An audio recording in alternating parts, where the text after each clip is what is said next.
بعد فوز النادي الاهلي على سموحه وتتويجه رسميا بالدوري ال 44 في تاريخه، بدأنا نسمع صيحات التشكيك بتتويج الاهلي بالدوري. وطبعا كالعاده احنا عارفين ان اي انتصار للنادي الاهلي سواء في مباريات او ببطولات، حتى لو كانت مباريات وديه، لازم نسمع صيحات التشكيك، ده امر مفروغ منه.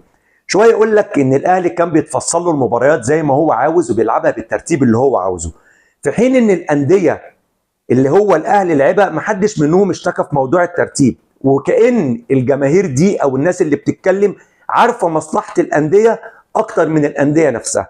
وشويه يقول لك بالتحكيم. خليني امشي معاك واقول ان الاهلي بيكسب بطرق غير شرعيه. انتوا بقى ناديكوا بيخسر ليه؟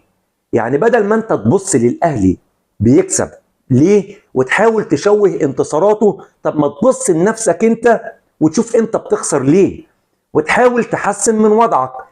ولو الاهلي بيكسب بطولاته بطرق غير شرعيه، طب يا اخي ما انت عارف السكه اهو، ما تعمل زيه وتكسب. طالما انت بدل ما انت عمال تصيح وعمالين تصيحوا، طالما الاهلي بيكسب بطرق غير شرعيه اكسب زيه بطريق غير شرعي، او عرفنا انت بتخسر ليه.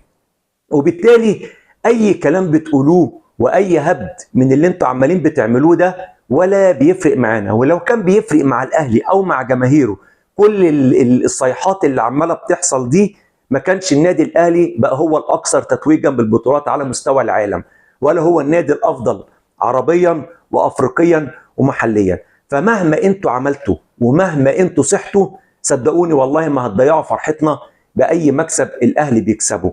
خليكوا انتوا صيحوا، وخليكوا انتوا في طريقكم في الصيحات، وخلينا احنا للبطولات والانجازات. يا رب دايما اشوفكم على خير، والسلام عليكم ورحمه الله وبركاته.